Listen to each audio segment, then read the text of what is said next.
Live. And hello, and welcome to another episode of Loose Canon.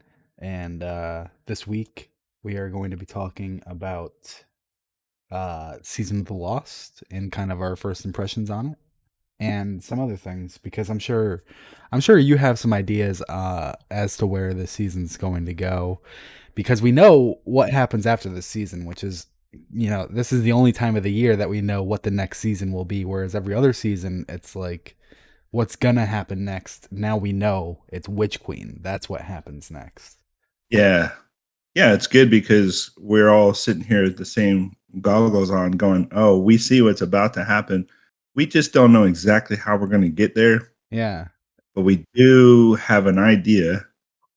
And I hope some of us are wrong. What do you hope I is hope wrong? What's an example of a wrong theory that you I hope hope for? well, I would like for what we all naturally suspect to happen to be wrong. So I'm one of the people that I hope to be proven wrong, that Okay. Okay. somehow just the apparent thing that we all think is going to happening. I hope that's wrong.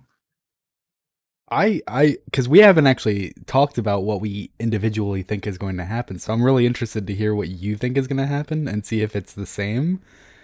Because I mean, I have some ideas as to what's going to happen.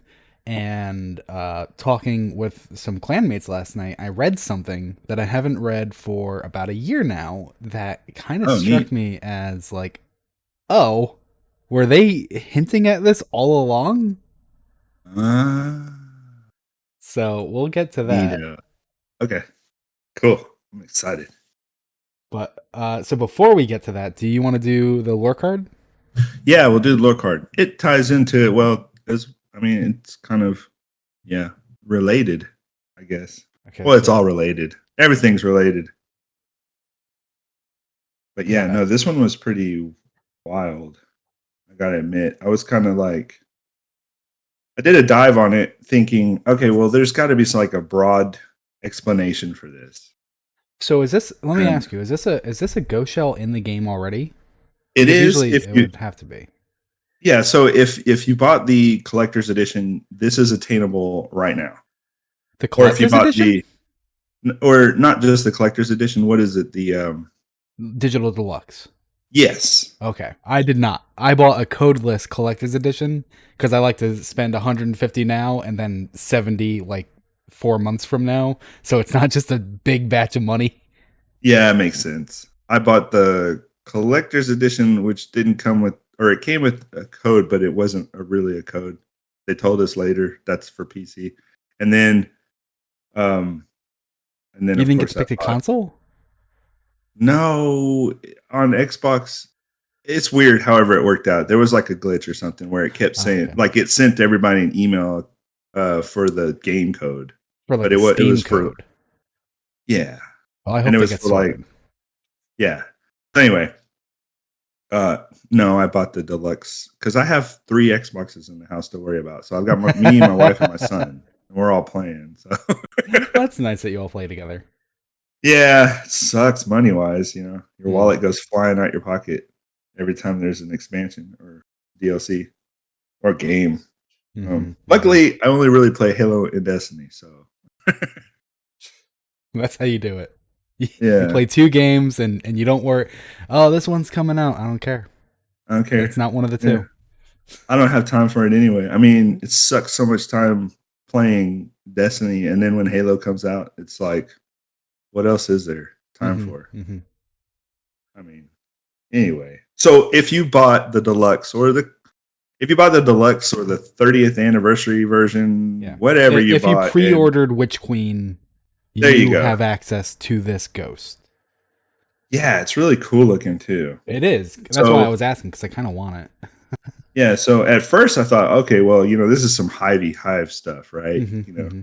Um, I did a dive into it. I don't know how I missed this, but I guess in astronomy class in high school, I never really paid attention to like the backstories of scientists like Kepler and all these people. But I grew into loving things like this later in life. Like once I got to college and then, just had a natural gravitational hunger to know what the origins were for things is when I started to like this stuff. And so I guess Kepler's history I just never really dove into. It's a lot of math, and Hmm. I've never been like super into math, but then again, I mean, you know, whatever. So Johannes Kepler is, if you don't know by now, he is a famous scientist. I mean, he pretty much gave us a lot of tools that we've been using forever, um, or since he's been around. So I didn't know what the shell meant, and so I looked up cosmographicum, and evidently this is where it comes from because there is no other single source for this other than this one origin point, and it happens to deal with Johannes Kepler. And so Mysterium Cosmographicum by Johannes Kepler. Um, it's basically a model of the planetary orbits, aka the cosmographic mystery. So in his writings, it was called the Cosmographic Mystery, but his compendium or whatever you call it was the Mysterium Cosmographicum, right? Hmm. Um, so, using math, this proposed the orbits of the planets could be described in terms of the five Platonic solids. And so, one being a dodecahedron, which is an engram shape, I thought was Hmm. kind of really neat. Uh, and so each enclosed within a sphere. So all of the five Platonic solids would be enclosed in a sphere, and that would make the orbits of the planets. And this is where it gets really cool. So this is what was funny. So basically, the history is the short story version of it is he was teaching a class and he drew on his chalkboard a triangle with the circle in it, right? Hmm. And he was trying to kind of relate the planets to geometry and math, and he had a revelation. He suddenly realized that the orbit of Jupiter and the orbit of one of the other planets I'm forgetting right now that they knew about at the time suddenly lined up with those two shapes. And so he did a deep dive and he started using math to plot the orbits of the planets that they knew about, which they only at the time knew about 6 planets. Hmm. And every one of them, their orbits lined up perfectly with the Platonic solids, which the Platonic solids are the five perfect shapes, 3-dimensional shapes. And this is how you Okay. got here. I just need to cut you off really quick. Yeah. Yeah. This is sounding like you're about to prove that the universe isn't real. Like how everything is like coming. I'm just sitting here. I'm like, oh god, the I sky know. is the sky is gonna rip I open know. when he finishes this sentence, and it's gonna be like, you did it. You cracked the secret. Okay, so you can imagine how Johannes Kepler felt at the time, right? Yeah.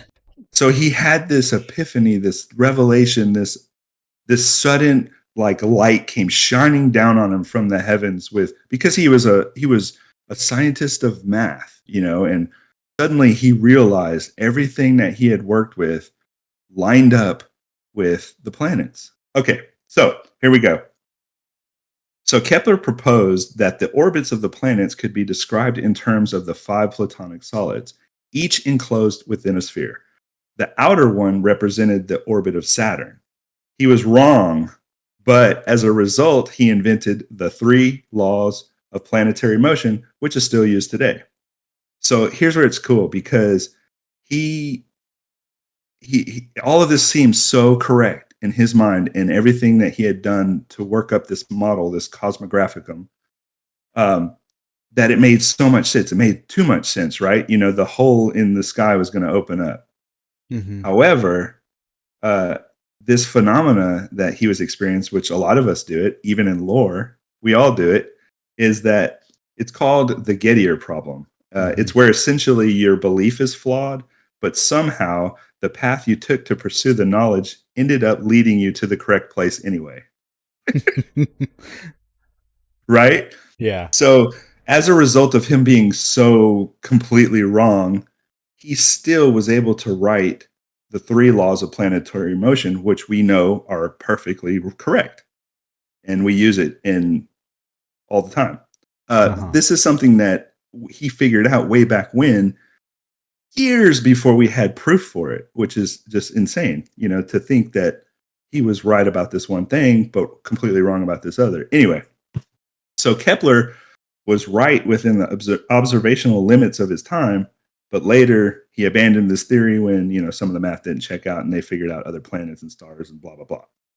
So his writings were called the Forerunner of Cosmological Essays, and it contained the secret of the universe, right? So when he wrote this, he based this on the marvelous proportion of the celestial spheres and on the true and particular causes of the number, magnitude, and periodic motions of the heavens by means of the five regular geometric solids. So, in a nutshell, all of that I just said is basically the Mysterium Cosmographicum. That's the shortened way to say all that. So, Um, uh, because I don't know if you were gonna touch it on it. Do you know the what was it? The platonic shapes? yes, I do. So here we go. Okay. So his model of the solar system he based his work on was to combine his religious beliefs, science, and mathematics. See, he was really religious person, and he wanted to Hmm. basically prove the existence of God through science and mathematics, as many other scientists of the time did as well. In fact, the word science and all of that was a root from that. So those guys back then wanted to basically, they were all looking for the origin point of God, but using science and mathematics to figure this stuff out. So he discovered underlying connections between two things which didn't seem related at first, and then attempted to tie together the very real and very massive movements of the planets and stars in the cosmos to, to properties of particular abstract geometric forms studied by the Greeks. So even though it turned out his theory was wrong, his ideas were still used today in physics more than Hmm. 400 years later. But the shapes that he used to as the architectural pieces of this cosmographicum were uh, basically three-dimensional versions of polygons, which are shapes like equilateral triangles, squares, a regular pentagon. All of these sides have equal length with equal angles between each side. And so they create the three shapes, the 3D shapes, the three-dimensional shapes called polyhedra.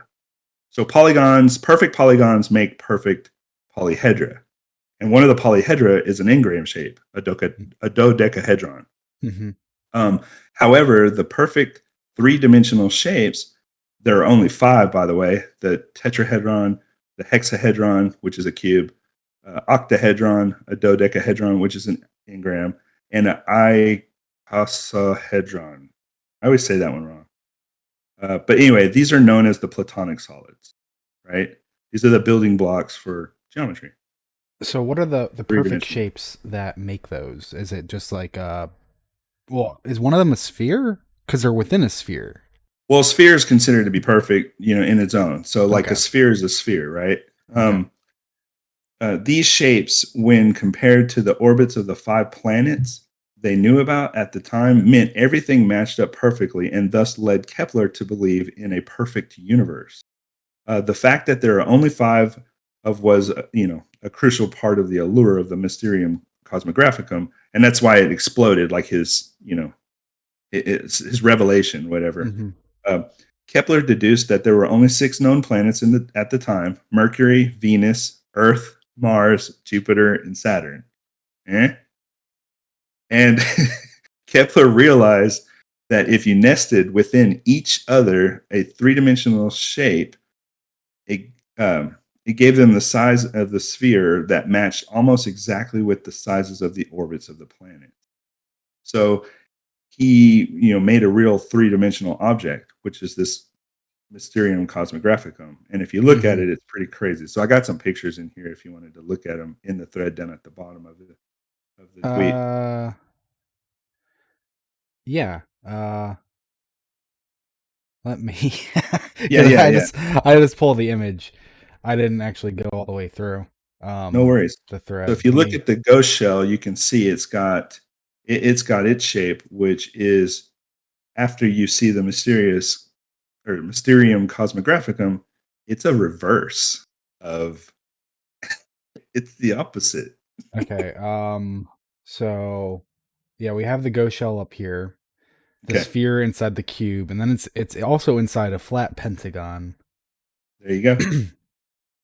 And then as you go down, so these are some of the shapes here. Yeah, so These the like very end, those are all like, in the, liver box. So those are all like public images that are, shareable, whatever. These are okay, all so yeah, if you look at the Cosmographicum, like the most complex one is his one that looks like almost like a chalice with the cool base on it. yeah, That's a real object, and if you look at the picture, you can almost see it's a kind of not like the greatest picture of it in a museum, but if you look at it closely, you can see there's an outer sphere, then uh huh, there's a pyramid, then there is a engram, and then inside yeah. the engram is another sphere with a cube, and there you go. Yeah, I don't think anyone watching is gonna be able to check this out. So absolutely, go follow Armory Defined. This is where all the lore cards come from. We just like to make them a part of the show. Um, so like you can kind of make out. I can kind of make out on my screen. So I'd imagine it'd be a little difficult through the compression that Twitch and YouTube and Yeah, etc. But I can make out the pentagon 3D pentagon shape. The pyramid is clear. The square is clear. So it goes down further and further. right. And Huh. so at the time, I mean, they kind of thought, everything was like, yeah, everybody thought they were the center of the universe. I mean, some people still do today, but Mm-hmm. they all did back then, definitely. um, so this Cosmographicum was really cool because when he plotted the course of the planets and how they moved across the sky, um, he he was very correct in their orbits matching up with these three-dimensional shapes. However, what he didn't realize is, that we all went around the sun and, all that, and there were more planets and all Oh, that. okay. Wait, I'm sorry. This visual representation here that I have up on screen is really making me understand it better. So basically, what he's saying is the sun is in the middle, the center of the universe, which I mean, not the center of the universe, but for the sake of this, Yeah, the sun is here in the middle. And then around that, he puts a sphere, and that's orbits Mercury. That's there you go. Mercury's orbit. And around Mercury's orbit, he puts an octahedron. And around the octahedron, another sphere is built, which is the orbit for Venus. And then there's an icosahedron, and then around that is the another sphere, Earth's orbit, and then the dodecahedron, and around that is another sphere for Mars, and so on. Yeah. Yeah, isn't that crazy? That is So, crazy, but so that yeah, didn't that doesn't actually pan out. This is no, inaccurate. it does in a way because he was able to write the laws of planetary motion from this because he realized that what he didn't know is what we proved later, which was gravity and the relativity of the universe. Hmm. Um, so at the time he didn't know that, but what he did find out and through his observations is that planets had a natural orbit and it lined up with math very well, and it's because of gravity and how things are moving across space. So from that he was able to write the three laws of planetary motion, which we all still use today. It's like a very common thing. It basically is, in a nutshell, the study of mass and how planetary objects move across space and how they relate to one another and their gravitational pulls on one another.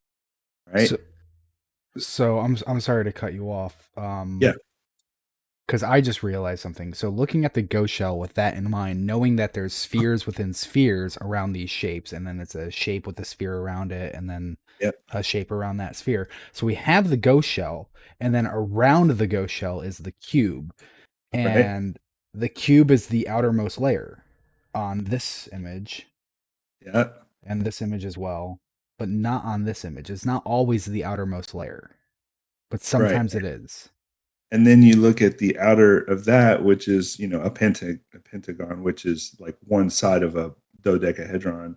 Um, if you look at that, you kind of get two different representations. Like one you just pointed out to me. So like if you think about this, the ghost being the contained universe, and then outside of that contained universe is there's two more layers, right? Yeah. And then if you look at the hive runes that are floating around that, maybe that has something to do with that outer layer, or this existence of something else beyond our own universe. If Yeah, you want because to I interpret feel it, like, Bungie put the work into this. Like, I imagine sure. that they knew what they were going for here. So Yep.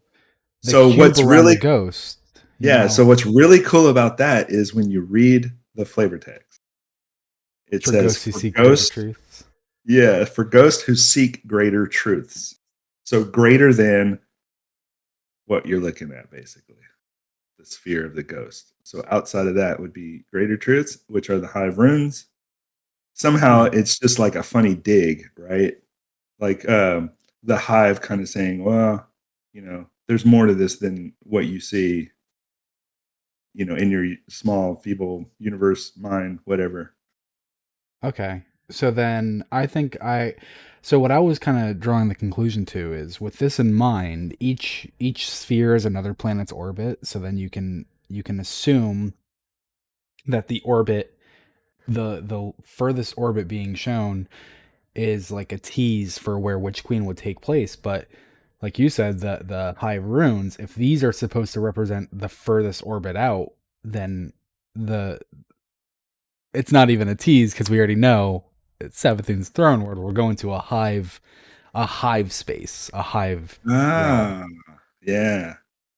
So I think that I mean, I don't know what Bungie was thinking when they were making this, but Oh, that they think a lot. I mean, they yeah. think way more than I probably think. So when I do seriously though, like when I do dives on these lore cards and lore entries, um, the the main gist is to try to relate it to Destiny as much as possible with using origin and factual knowledge that comes from like the true source of what does this mean, right? Hmm. But I don't want to flood with all the extraneous branches of everything that has to do with everything in these things. So it's got to be relatable, right? It's got to be Yeah. relatable to the universe and Destiny. So by doing that and using my own bias, I'm able to discover things that kind of point to where it's like, aha, it's a little bit of that, aha, I know where they're going with this. I see what they're talking about. Yeah. Sometimes not so much. I mean, not everything is elaborately thought out. I mean, some things are just like, hey, this sparrow is a shark, right? And this is I the mean, type of yeah. shark. Yeah. Sometimes it is just as simple as, we like this piece, we like this information, and we wanted to reference it. We just wanted Yeah. to put Yeah. this bit of history or this bit of science into the game, and there's an Yeah. elegant way of doing that by making it a ship or a sparrow or a ghost, and that's it. Like, I have speaking of ghosts, I have the Jacko Shell ghost, which is a jack-o'-lantern ghost shell. I don't think Bungie's trying to hint that the Headless Horseman No. exists in Destiny or anything. No. I just think it's a jack-o'-lantern, and I like it, and that's good enough. Exactly. And more to that point, that like for instance, we got the one year we had the Festival of Lost and everything was Wizard of the Oz themed. And when I'm I did sorry, a dive, what? yeah. So if you didn't know this out there, and if you didn't already get this armor, there is a set of armor from Festival of Lost that was like 2 years ago or something, um, where everything was Wizard of the Oz themed. Do I have Tin Man armor? Is that what that's supposed to be? Yes. So you have Tin Man armor, you have Scarecrow, which is the Skirin hunter armor. Oh, That's the okay. So Scarecrow. I'm the Scarecrow then. I have Yeah. Scarecrow And armor. Titan was the Tin Man. And then here's the funny thing. The ghost was the cowardly lion. This is where it diverged. So the ghost was a cowardly lion, and then The the Warlock was the man behind the curtain. yeah, the warlock was Oh, basically the really? wizard. Yeah, he was basically the wizard kind of. And so The ghost should have but been but so Toto. What are you doing?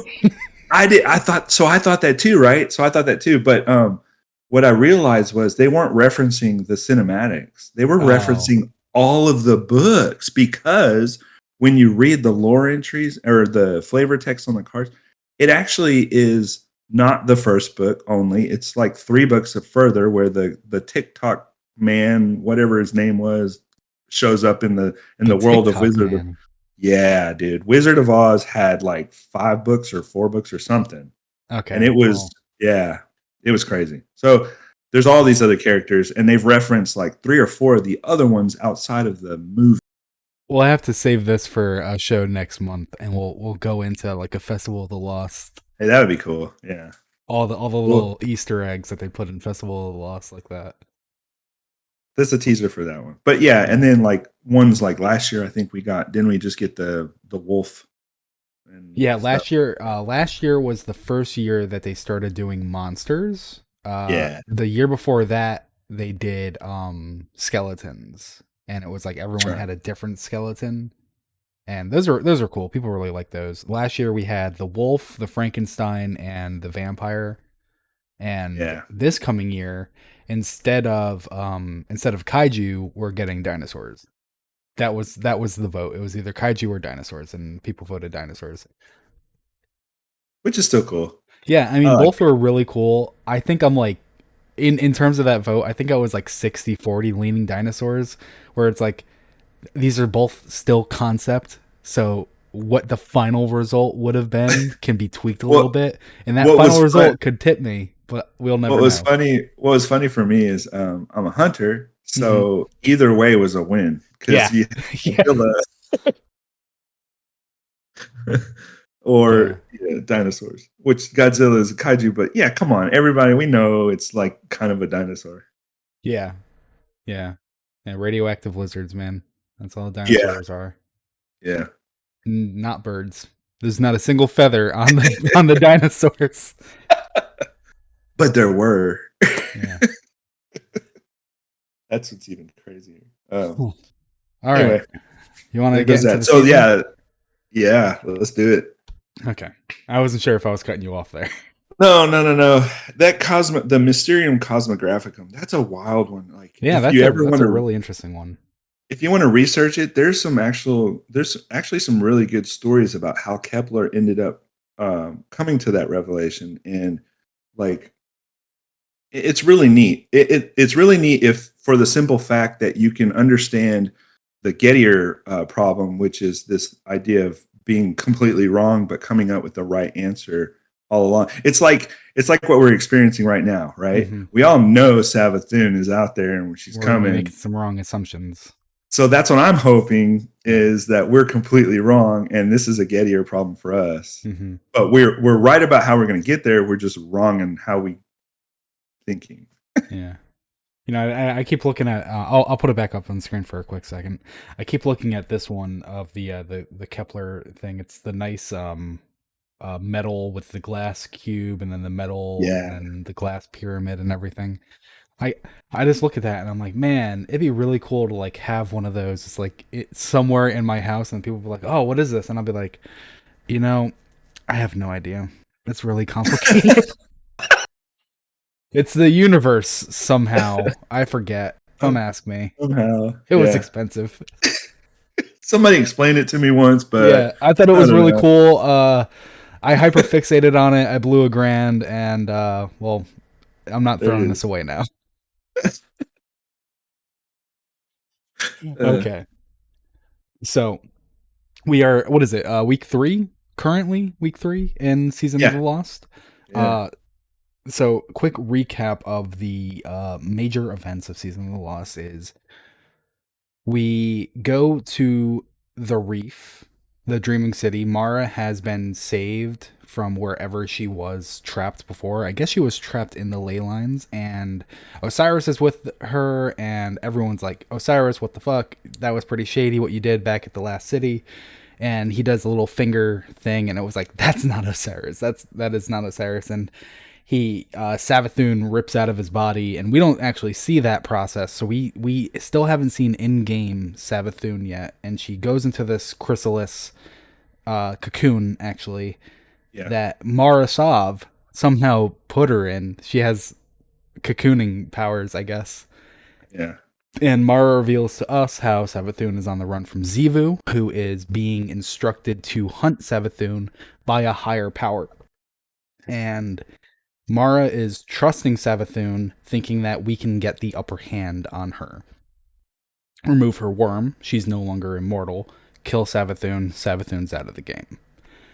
Uh, and that's the main thing that's happened, because so far the what we've been seeing in the weeks is we've just been saving the Techians who were sent into the ley lines to save Savathun, but they got hunted by Zivu's forces, and at the last second, they threw Mara ahead and they scattered to give Mara a chance of getting out, where they would stay hidden in the ley lines. Yeah. Yeah, it's pretty cool. Yeah.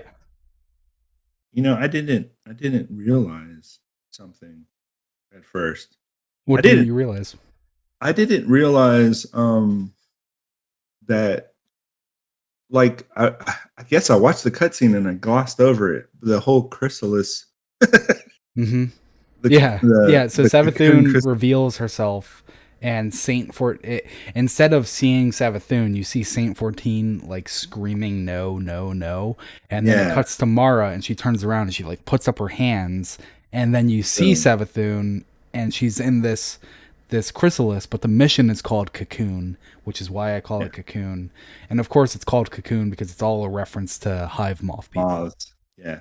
What you want to explain that one a little bit? I feel like we explain that every week. I really do. I Hey, mean, it's one so of my okay. favorite things to talk about, but I feel like we Well, I explain it like every it. week. I like it too because it's a callback to the original concept art as Hive being moth people, which is Hmm. cool. Um, so if so, here's something. If you think about a butterfly and a moth and how confused or how simple it is to confuse the two when you just glance at them, or if you see them flying across, you're like, "Oh, that's a moth." Oh, wait, no, that's a butterfly. It's like one repulses you, the other one is beautiful, right? I They're mean, both there are bugs. some moth-looking butterflies, though. Like Yeah, they're like brown, fuzzy butterflies, and it's like, oh, that's a disgusting moth. And it's like, no, that's a butterfly. yeah. So I've been on this moth kick, butterfly kick. Armory Defined did a couple of things on it. So I was looking at the chrysalis emote. What is it? The Oh, emote we actually thing. have a chrysalis The thing. Is it yeah, a ship entrance? yes, it's a Transmat ship effect? entrance. Yeah. So the transmat effect is called chrysalis, and they spelled it with two L's. At first, I thought, well, that's a typo, but it's actually spelled both ways. It's one Okay. with two L's. Um, so the chrysalis is a butterfly Hmm. cocoon, and a moth is a cocoon, Hmm. but they're different. But when you talk about, so here's what I figured out: when you talk about a chrysalis, you're talking about the caterpillar's final molt. So when a Hmm. caterpillar's molting its very last time, that's when they become a chrysalis, Hmm. right?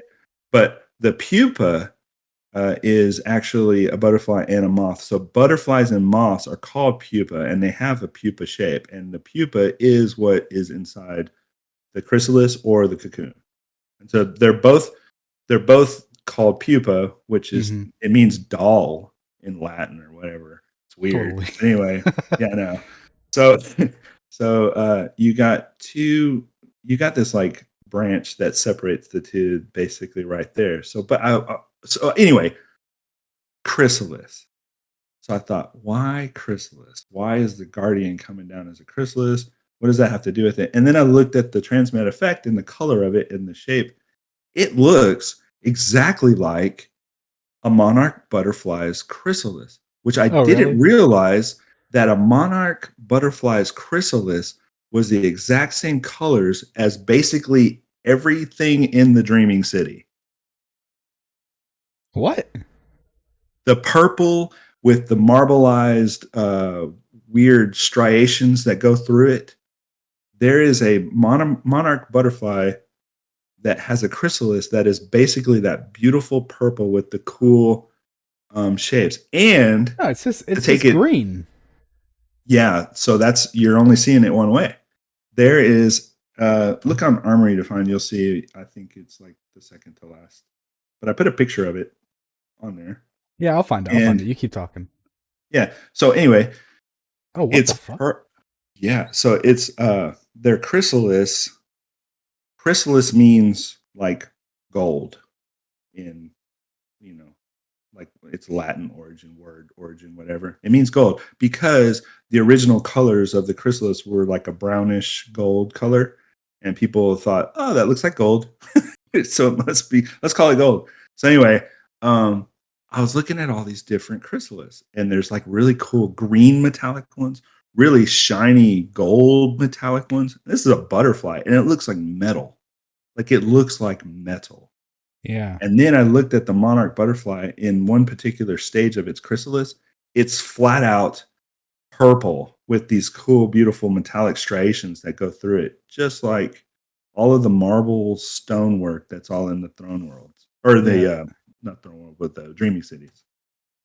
So for anyone listening, absolutely check out Armory Defined, like we said before. I'm putting it up on the screen right now. So that is interesting. So a lot of what you're seeing in there is actually the butterfly, because I've seen, for example, this one.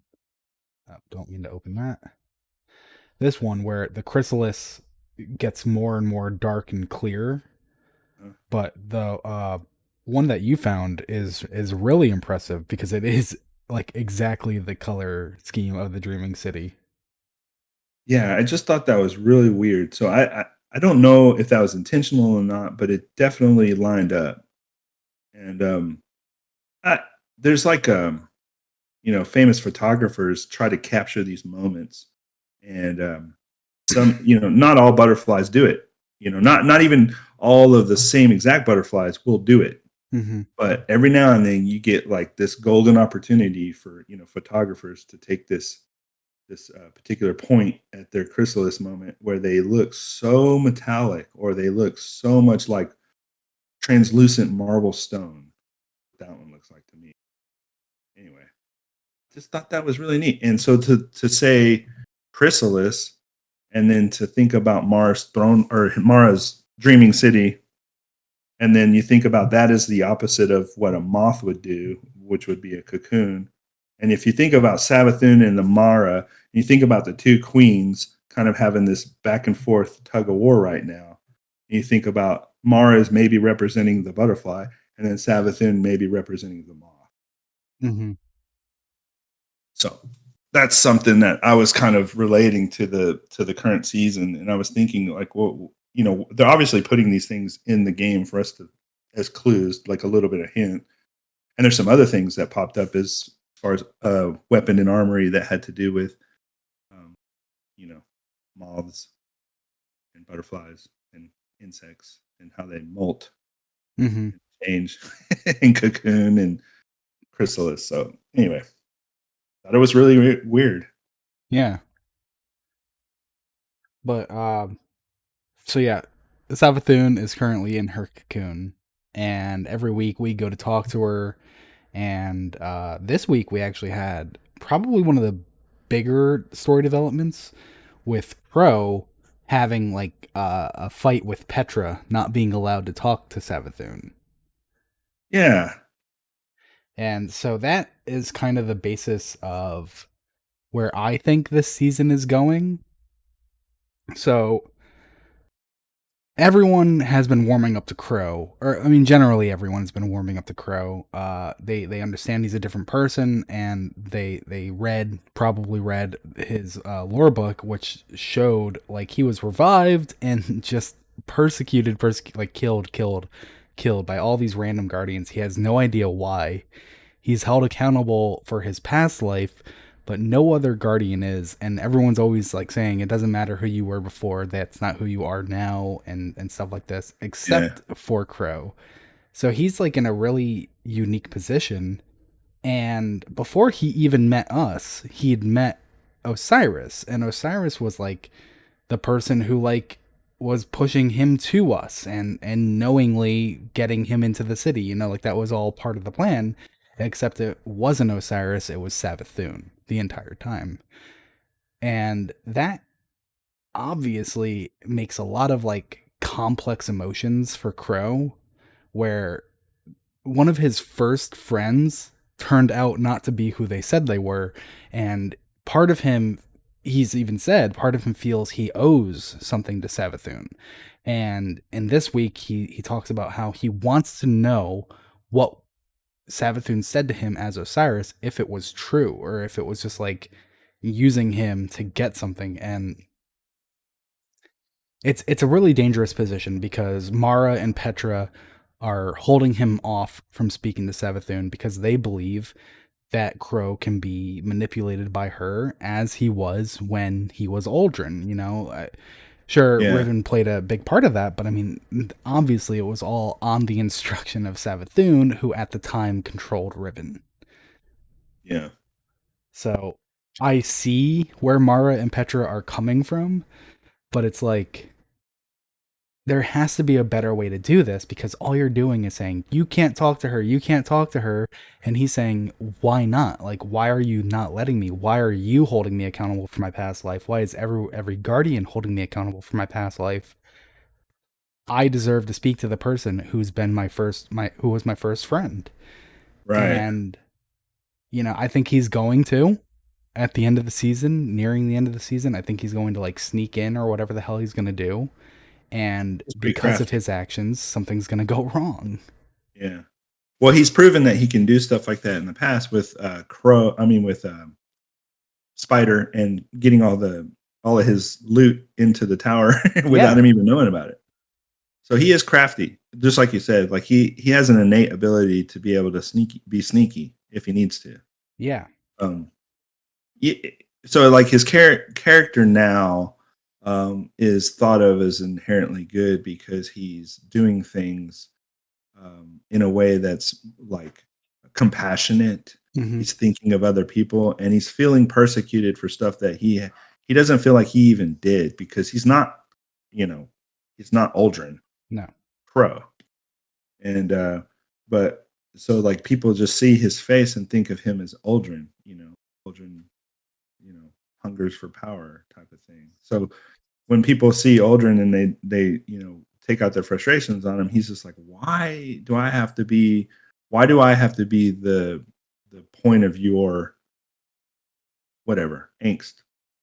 And so it would be a really good opportunity to show us like what would happen if you push somebody too hard for something that they didn't do. Like you were so convinced that they were a bad person because of their past transgressions that you force them into this scenario where you keep calling them a monster over and over and over again. If eventually they become the monster, Yeah. be careful because that could happen. Yeah. And so that's probably the key component that I think is going to kick off Witch Queen. That Aldrin, or not Aldrin, Crow is going to try to speak to Savathun, and maybe it's after we've rid her of her worm and she's supposed to die, or maybe it's just before. And he changes something, like he changes the outcome. He's somehow that key that pushes things forward. And I think he'll partly be responsible for what's going to end up happening in Witch Queen. And I mean, it's another shitty situation where it's not entirely his fault. Just like Aldrin, all his actions weren't entirely his fault. He was Yeah, horribly manipulated by Savathun, by Riven, by yeah, all these cosmic players. And the same thing with Aldrin or Crow. God damn. Talking about both of them's a difficult. yeah. Duality. Yeah. So it's gonna be the same thing with Crow, where it's gonna be like once again he was manipulated. Whereas if we vouched for him, if we were like Mara, you, me, and Crow are all gonna go talk to Savathun, and we're gonna make sure that no bullshit happens. Like we're Yeah, gonna we're gonna monitor that conversation, and we're gonna talk with Crow after it and make sure he understands why she can't be trusted. Like yeah. he needs to talk to her. Like objectively he needs to. And we're going He about it has the wrong interacted with way. her somewhat. Yeah. No, you're right. I think you're absolutely right. I think that it would be foolish for them not to include him into the final. ta-da moment, right? Yeah. Because he's been a he's been a he's been a cog in this game ever since day one. Um, he's been that like he's been that piece that kind of makes the whole clock keep ticking throughout the even if he's been in the background. There are stories that have to do with him, and he's been so much a part of the things that have happened as a direct result, story wise. Like it would be very hard pressed to find Aldrin not mentioned in something that happened, or being able to find like the 5 degrees of Aldrin or a crow. Hmm. Like anyway, so what I was thinking about just now is uh so like he in the game when we first had the first week, he's like they're talking about, oh, that was Osiris when he says this to me, and we read a few items that came in the game that were Hmm. basically people lamenting the time that they interacted with Osiris, and he wasn't really Osiris, and then now they look back on it like, oh crap, that was Savathun all along. Yeah. And so we've seen a lot of this happen, and so there are lore entries and weapons out there right now that talk about, oh, that was Savathun talking to Hmm. me when that bad thing happened. Like the what is it called? Shariah's. Shayura's wrath. Yeah, there's one about that because of Reed's Hmm. linear fusion rifle that just came out from the trials, and Hmm. so there's Reed talking about Shariah and how she fell to the manipulation of that whole thing. But what I was thinking about is we're so focused on the crows struggle right now, we're forgetting how easily Lakshmi fell to the manipulation, and then she's dead as a result of it, and everybody's like, good, right? Hmm. But what's funny is uh nobody's thinking that about Crow. Like, you know, we're I guess in the as the players as we are experiencing the game, we're more apt to be like, oh, poor Crow, oh, I feel bad Hmm. for him, he's going through all this struggle. And there are other characters out there that have fallen to the manipulations of Savathun, and we're just like, oh good. Hmm. So it's neat because it kind of gives you like this perspective of, oh crap, maybe I shouldn't have been so hard on these other people because they were all being duped. Mm. So, one of those moments that you were talking about, lore entries that we've had like throughout the year that we now know for sure are Savathun. I mean, we've always thought it was Savathun in these entries. One of the big ones is the retrofuturist Yeah. shotgun, in which Osiris, Savathun as Osiris, is watching a crucible match, and a guardian kills another guardian, and behind the creature reveling in minor triumph, sacrilege, a perfect being materializes. It gathers meat and offal from the ground and reassembles itself. An unfathomable gift is given. The crowd has seen this miracle countless times. It has lost all meaning to them. They see it as a resource. I look up into the blank white face. I feel its light on my cheeks. It no longer burns me. Each revival is a choice. I know what to do. And so that kind of goes hand in hand with the fact that, as you said, Crow was sneaking into Spider's stuff and stealing things. Osiris, Savathun as Osiris asked Crow to steal Spider's dead ghosts. Yeah. And I mean, that happened before this season. Yeah. So So he was already, he was ultimately duped to send a ghost to yeah. And I mean, yeah. they were dead ghosts, but we know the Yeah. end result of this season is that Savathun gets ghosts. So it's And like she that makes has her to play own a part, guardians. right? Yeah. Yeah. Which is cool because you think about retrofuturists at the time when we got that revised shotgun, because originally it didn't have a lore entry, and all of a Hmm. sudden it had a lore entry, right? When it Yeah. had that lore entry, we were reading it like, oh, what is this? Somebody's Yeah. watching a crucible match. Oh, it's got to be Savathun, right? But we were all like not completely sure. Hmm. And so yeah, so you can now frame it as, oh my goodness, Savathun as Osiris was figuring out how guardians tick. What Yeah. makes them special? How Yeah. can I use this to my advantage? I'm going to make my own guardians. Hmm. And so the ghost, so she's been plotting to get dead ghost shells for her crazy experiments, I guess. Yeah. Yeah. She's It been makes she's been sense though. messing Like all around. of our Yeah, it makes sense though. All of our enemies in the game have been enamored by our light and have been wanting to get it since day one, and they've Hmm. all studied us until the point where they figured out a way, like when the Cabal figured out a way to break our connection from the light, when the Hmm. Vex figured out a way to see our light, with Osiris and Hmm. the whatever, and then now the Hive. Oh yeah, here we go. Yeah. So before I say the next thing that I had found interesting, I wanted to ask you, what do you think is going to kick off the next season? The thing that you hope is wrong. Well, the thing that I hope is wrong is that so Osiris is in the not the upside down, but he's in the he's in what do we call it? The hole. The what is that movie that kept I don't know. referencing?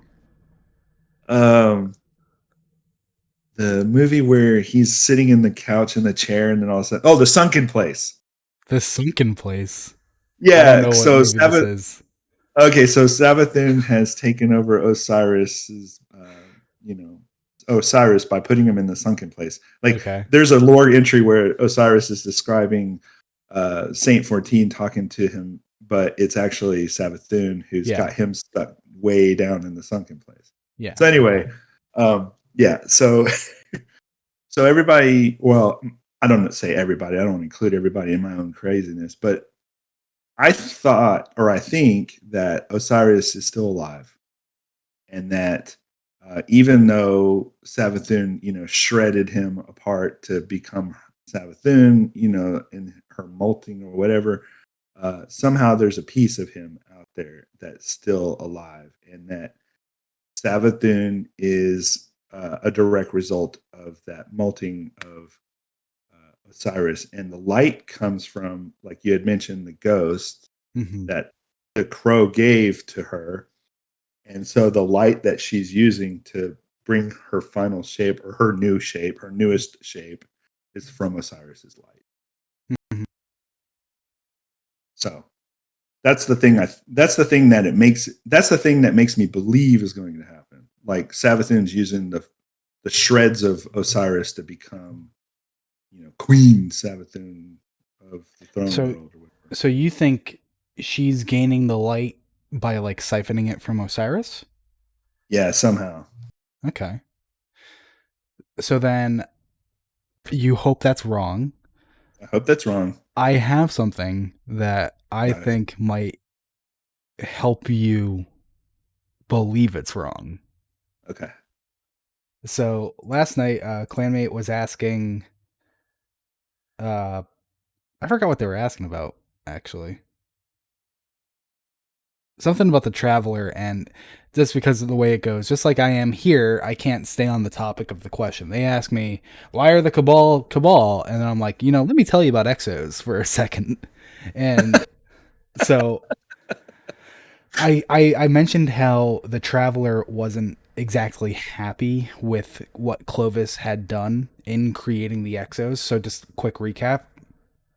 Clovis went to Europa. He found Clarity, the big statue, and he created Clarity. He found also Clarity Control, which we can assume to be stasis.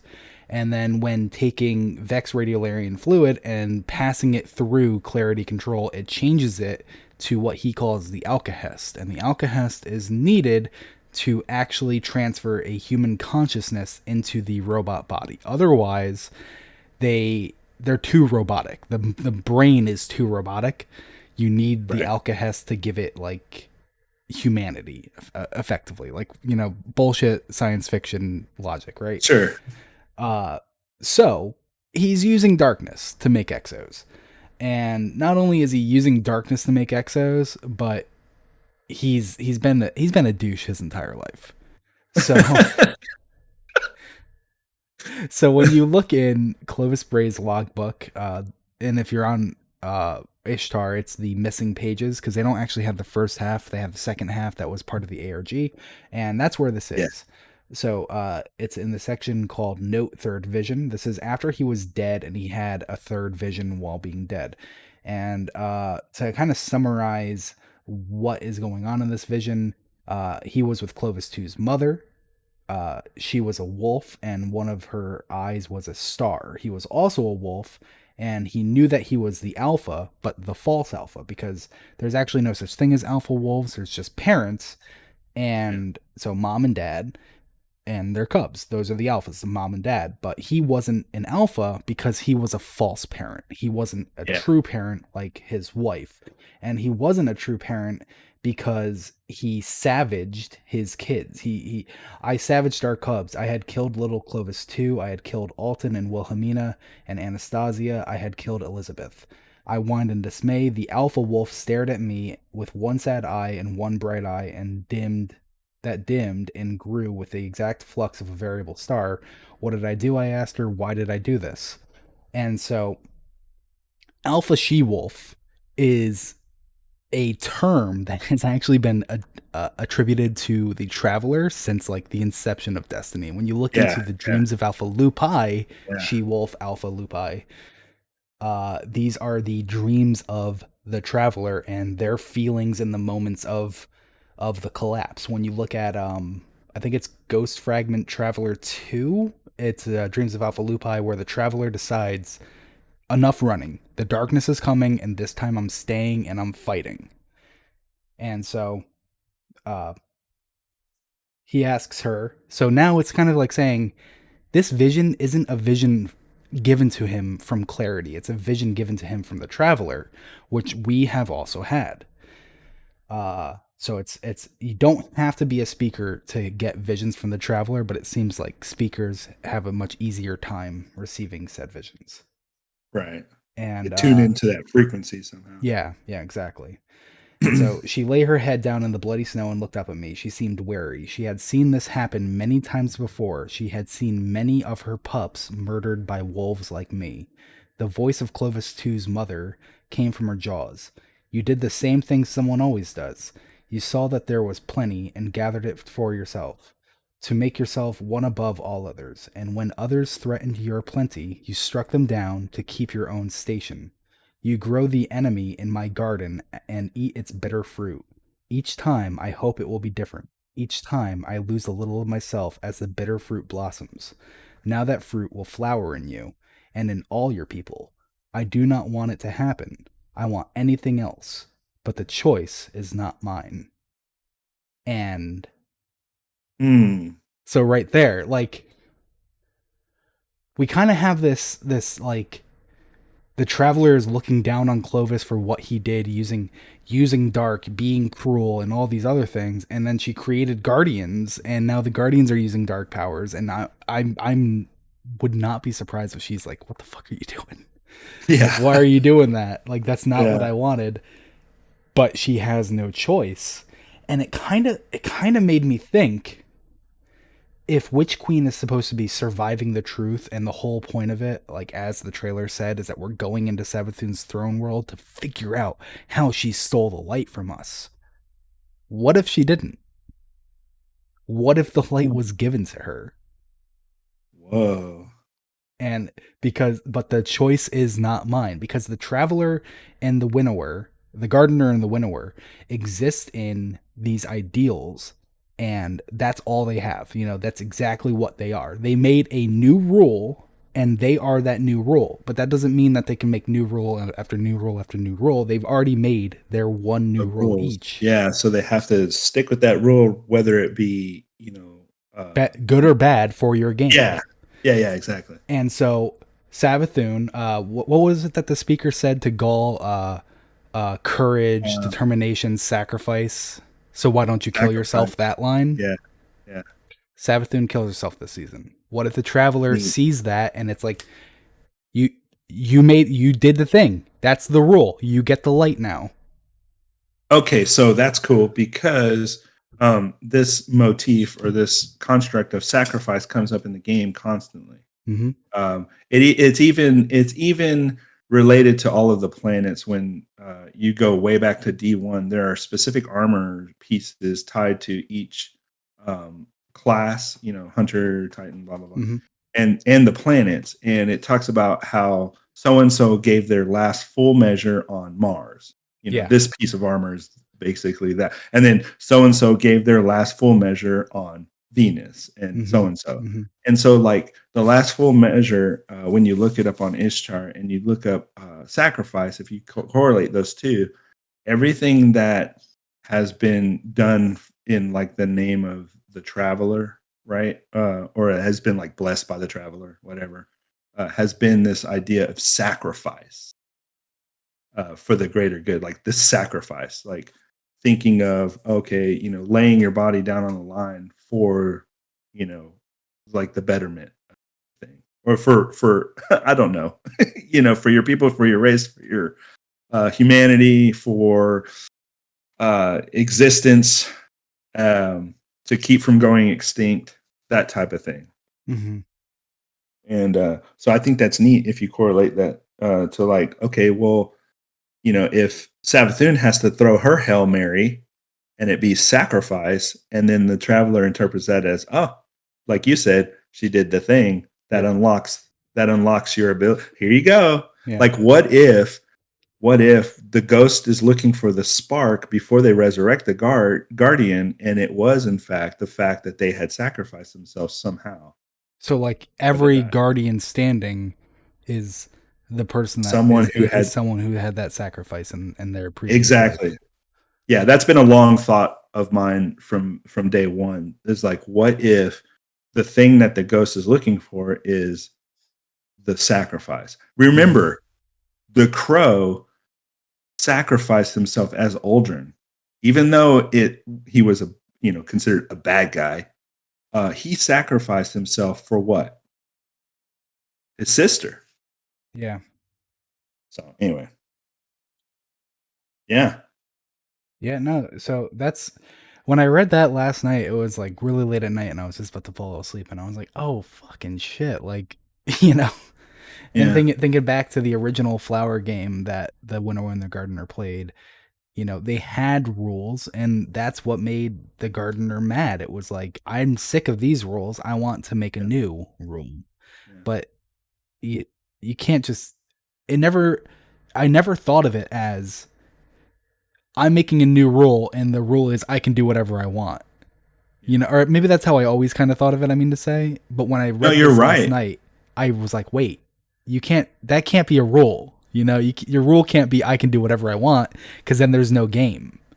The rule has to be like a static rule. Conditions met, action happens.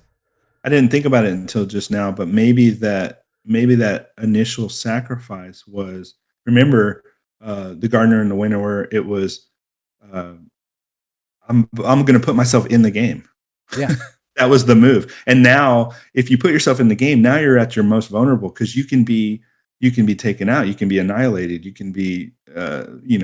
gone That's forever. that's a good point. Yeah. Huh.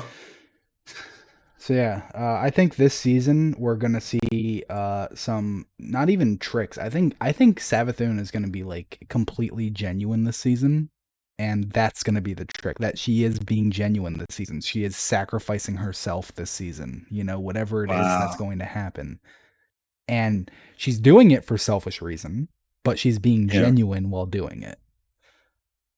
Like maybe even to the point that we rid her of her worm, but that doesn't kill her. And then Zivor Wrath comes and is like ready to like fuck shit up, and Savathun literally sacrifices herself to save Yeah. us from Yeah. Zivor Wrath. Yeah, no, I could see that. That would be really cool. I mean, I would like to see that play out. That would be a really good experience. When you think about like what is the ultimate trick, it's like that old saying, the greatest trick the devil ever pulled was convincing everyone that he didn't exist. Hmm. Like, what if Savathun's not the devil? Like we all thought. Like, what if Yeah. she's not really the end all be all? we've made her out to be the ultimate bad guy. And like right now she's fulfilling this part, that we made her to be. Mhm. Um, but if you think back to the proto hive and how they were before, they were, constantly dying and living short lives, and they had to find a way out of fundament. And so they, almost like the gardener in the winter, where they had to remove themselves from that by doing their little worm pact. They dived in the deep, they went searching for the knowledge, and then they were able to escape their own um, extinction. Mhm. And then so that begat the hive. Interesting Yeah. thought. Yeah, so that's kind of where I am. I think Aldrin's going to do something to kick everything off. Aldrin will play a key part in whatever it is that allows Savathun to sacrifice herself that will gain her if the light, you if we know? all got okay, so what would be really cool is if we all got one of those cut scenes or one of those final moments. You know how they did when the the Almighty was blown up, and we Mhm. got to see it. Everybody got to see it and experience it in the tower. What if everybody showed up in those Aldrin masks on the last day for the event with this face just like screaming, "What did you do?" Yeah. Yeah, it'd be great. I'm really excited to see where the rest of the season goes. Yeah, no, it's really good that so like my impression on the season thus far, Mhm. not getting into trials yet, but like just thus far, it's been really good because um the state of the game is at a place right now where it has been the best experience so far. Since The Chosen, Mhm. the replayability factor of Destiny has been at an all-time high for me personally. Yeah. Uh and then getting into trials, I'm actually enjoying trials at the moment. And that might be the newness before it wears out, but right now I'm actually enjoying it, and there's some cool mechanics. But as far as the lore goes and the Mhm. story, we've always had great story since Forsaken. Yeah.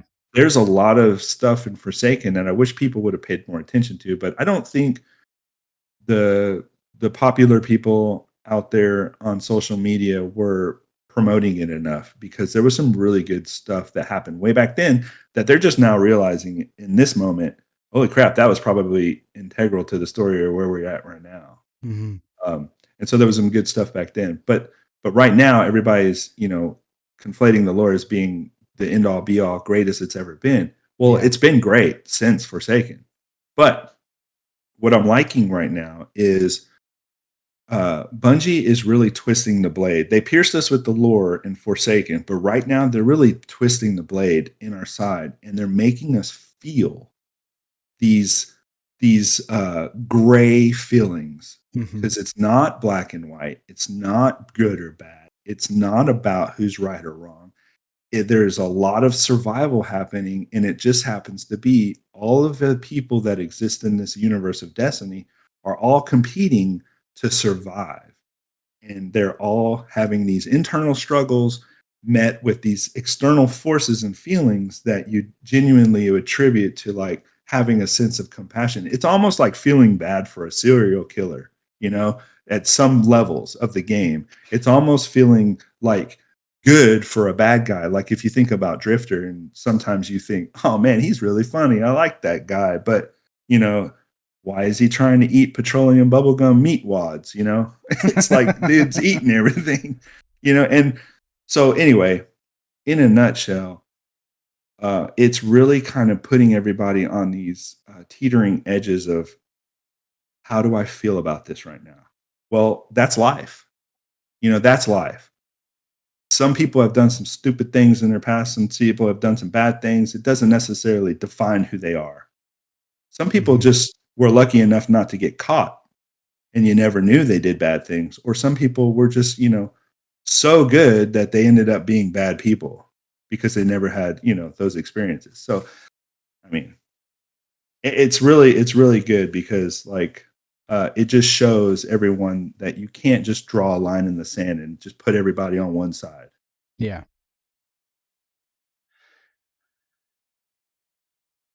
Before I forget, last week I did misspeak about something though. So last week I said that this season has three lore books. One was available. Currently we have three entries, and I actually want to make sure everyone knows how to get those entries. So at your Wayfinder compass, to the right is a little terminal. Once a week, just go to that. I thought you had to do the mission first, the whole weekly quest, but you actually don't. I did it the first thing at the start of this week. You just talk to the terminal, and it gives you a Uh, triumph and gives you the lore from that. Darn So, it. well, if you missed it, you can just go to it now and you can pick them up. Okay. I didn't So know like, that. yeah, and I think it might play them in reverse if you missed it. So I mean, it could be a little confusing where you're like, wait, Okay. what? Like, why is it? Well, I Where do you thought you adjust had to that? go. I've been doing it, but I thought you had to do it after the mission Yeah, because so did I. it doesn't send up a little No, icon alert. no, I tried to go to the compass and I accidentally went to the far side and I Yeah. activated the terminal and I was like, oh, I thought this was after the astral alignment, a shattered realm, all that stuff. Yeah. But it doesn't have to be. It could be the very first thing you Really? do every week. It was for this week. Maybe this week glitched. Maybe you're not supposed to be able to get it. But I did No, I this. think you're I right. personally did this week go to the terminal first. But Wow. so that's one of the books, Ripples. And I said that there were two others because I had two other unclaimed books. One of those books actually was, I think it's called Pathfinding. It's the book about Ada 1 learning that she wanted to do armor transmog.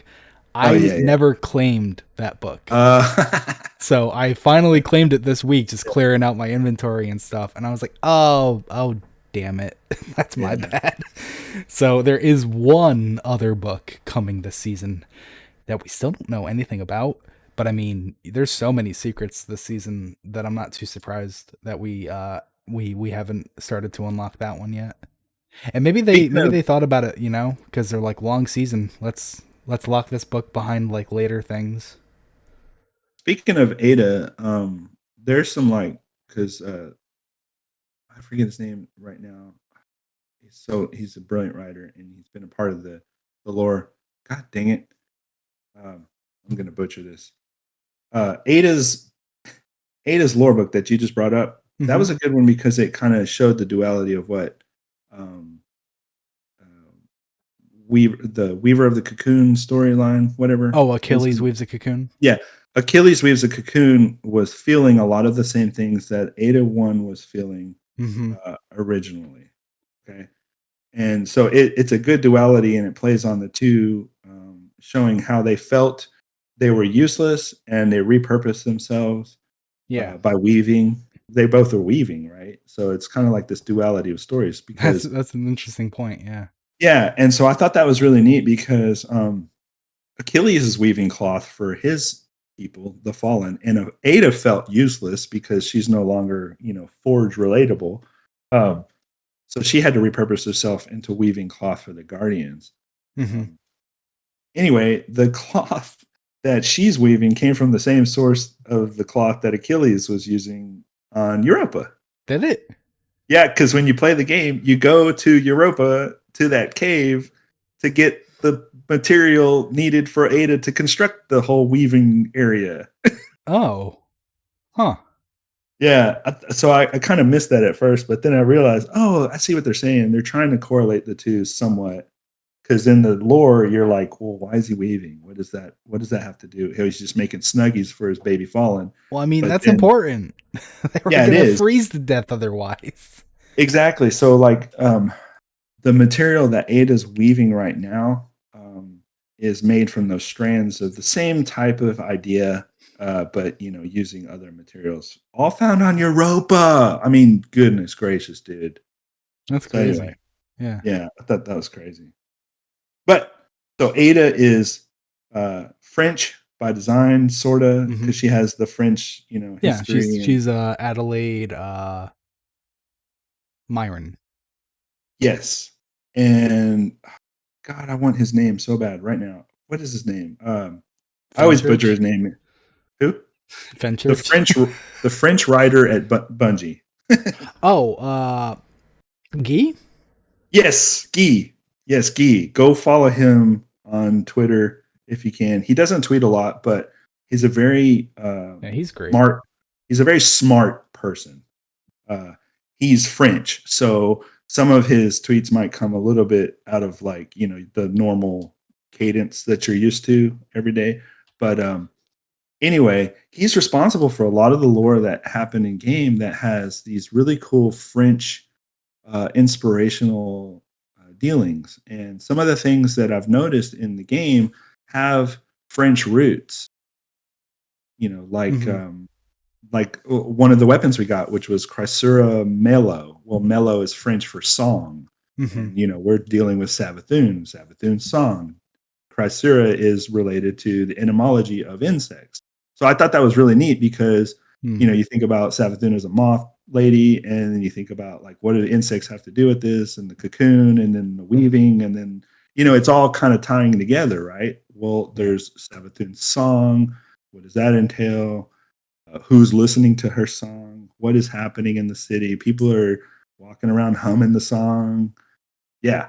So I think there's So something greater happening right now. so And uh I'm actually on his page on his Twitter. It's at GUICOLOMB. yes. And so he is the a narrative lead at Bungie. I'm not sure if he's like the narrative lead. I'm not sure the whole structure on that, but he specifically lists Halo 5, Destiny 2, Black Armory. So he skips Forsaken, Black Armory, Shadowkeep, Beyond Light, and Witch Queen. And so Yeah. Black Armory, obviously, we're just talking about Ada. So it shows how involved he was with that. And but so what I think is interesting is Black Armory has a butterfly for the Myron logo, right? Were they the butterfly? Yeah, Oh yeah. it was That's right. butterfly, fish in Fish hook. hand. Yeah. It was the hand with the finger that was segmented, and then the hook, and then the butterfly. You're Yeah. right. And then Shadowkeep has a moon, Beyond Light has an ice cube, but Witch Queen has an eye emoji next to it, which Uh is kind of like, what are you saying? yeah, she's watching. She's watching. Yeah, something's going on. Yeah. That's funny. Yeah, Savathun's eyes were everywhere too. Remember that whole thing?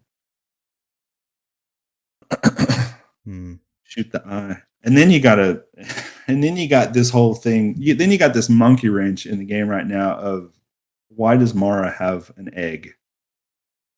So is that an egg? I don't think it looks like an Ahamkara egg.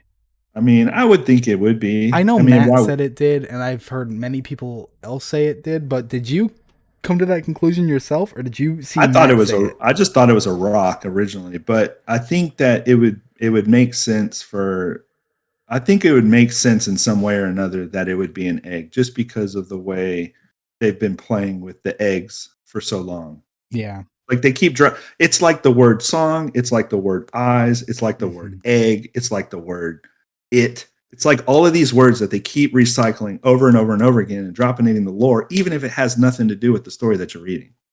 I mean, so Mara, I think it was on week 2, Mara mentioned something about if only she had more wishes, referencing the fact that we killed Yeah, Riven. And it's like Ikora like shut her down, like, yeah, you're not having any more wishes. So I can absolutely see that Mara had an egg hidden away somewhere for like yeah, her backup plan if Riven were ever to be killed. Like sure. I see the logic behind all that, but when I look at Well, it, and it then did not, in my opinion, look like one of the eggs that we had as shoe. It was different shaped and it was all chained up. hmm, well, I mean, maybe she would. Maybe her last wish was that Riven not actually die, or that he could come back, or that she could have another Ahamkara. I mean, it's like the genie thing, right? Yeah. What's the first wish you wish when you get a genie? Well, for infinite wishes, right? Oh, sorry. Okay, it's No, okay. wishing for infinite wishes is against the rules. That's why you just wish for the ability to do anything without consequence. Well, then, like, okay, so here's the thing. So, like, the trick the leprechaun played on everyone, or that the genie played on everyone when they wished for infinite wishes, was to make them the genie. Oh, you want to be in charge of infinite wishes? Okay, now you're the genie. Now you get to go make everybody's wishes come true. Anyway, Be careful what you wish for, right? Yeah. Oh, that reminded me. One of the lore entries was talking about the Ahamkara skull that's above Shax's area that he, Hmm. stands in. And remember, we got that lore card a while back, and I think it was in the season of Chosen, where it was talking Uh-huh. about Ahamkara looking down at him and like, Yeah, it was where he heard Savathun's song. He thought he heard it from Eris, but it actually came from there. yeah. And so apparently that was her in her little dust form or blackness form or whatever the ooziness she was that was just gravitating from one vessel to the next Yeah. inside that skull, witnessing him just as her blobbiness. Yeah, thought that was creepy too. So she's sitting there looking at him, and then all of a sudden he realizes, "Hey, what?" And he looks up, and she's like, "Oh crap, got to get out of here." There was that lore entry that dropped. So um, they're showing us that Savathun's been around all along, just kind Yeah. of floating about, witnessing us and watching us Yeah, absolutely. without a form. Yeah. So the idea that she all of a sudden was in Osiris is kind of interesting to me. I mean, not Is all of a how sudden. She's been in him the entire time. yeah, Because he that's what I would, mean. Like, the celebrant would have killed him if not for her. yes, that's correct. So yeah. So like she jumped into that body and Hmm. made that happen. Oy, oy vey. Yeah. All right. Do you have anything more to say on season of the Lost? No, that was it. I think just real quick, impressions on Trials. It's Oh great so yeah, far. yeah, yeah. I really, I have not really even. I have friends that go into play trials, and I'm just like, it's just not worth the stress of Right. being like, I'm the reason that we have to reset a card, and now we're not going to get 5 wins, and we're never going to get 7 wins. We're never going to get Yeah. flawless, Yeah.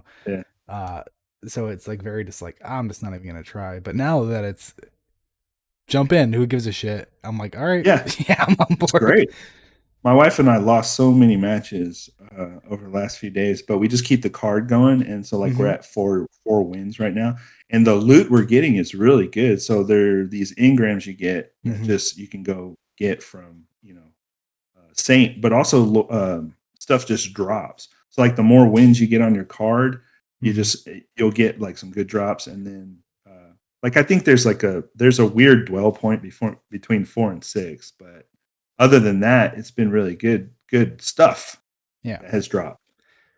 So from what I gather, just for anyone listening who's trying to get the most out of it, uh, every season you rank up trials just like you would rank up anything, and so your rank up on any card except for one of the cards, Yeah, tickets, whatever the little things, any card except for one of the cards goes up to 100 per match, assuming you get a kill, or 50 if you didn't get a kill after you've won 20 rounds. And it's like it rises up to 100 points per match if you get a kill.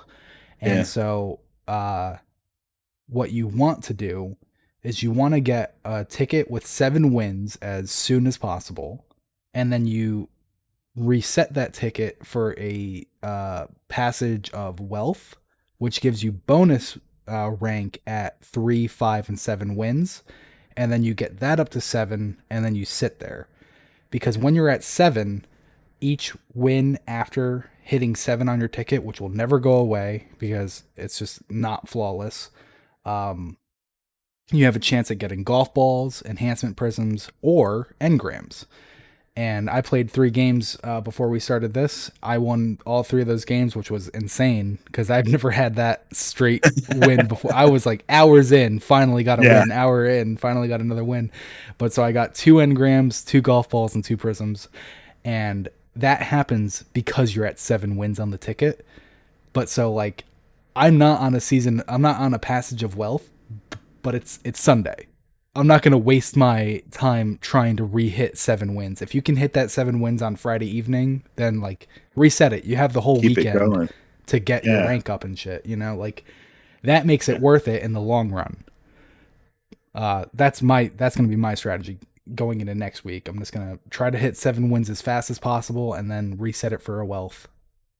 Yeah. Unless So I can just buy a wealth. I'm a casual, but I play Crucible a majority of the time. I've been playing Gambit because of the stupid seasons, the chases, but I'm not Yeah. really a Gambit guy. I do enjoy it somewhat, but sometimes it makes me so mad. Anyway, so I've never really enjoyed Trials because of that. But right now I'm able to enjoy it because it's not really, it's more like just a playlist that I would play in Crucible that would be a little Hmm. bit more sweat, like momentum control or elimination in Crucible. I And enjoy better playing loot. those, and yeah, and I play pretty good in those matchmaking areas. And what I've realized is that because I don't know what it is, but maybe because the population is bigger or whatever, or maybe just because it's less confrontational. Uh, Playing in trials right now, I'm actually winning rounds and having a good time, and knowing that at the worst case scenario, if I lose 5 times in a row, I'm still getting something for it. Hmm. And then there's the other page to that where when you get a drop as a weapon, like if you get Reed's Regret, you can go back in there and spend some more engrams and re-roll it and hopefully get a better version of it. So it's pretty nice because you can try to get these engrams over again. It's almost a great resource for people who are like, oh, I really like that gun. Can I get a better version of it? Hmm. Yeah. So you don't have to completely rely on RNG, is what I'm saying. You can maybe have a little bit more control over. I really like that hand cannon, or I really like that one, pulse rifle, the messenger, and I can just keep trying to get a better version of it. Yeah. Replayability, nice.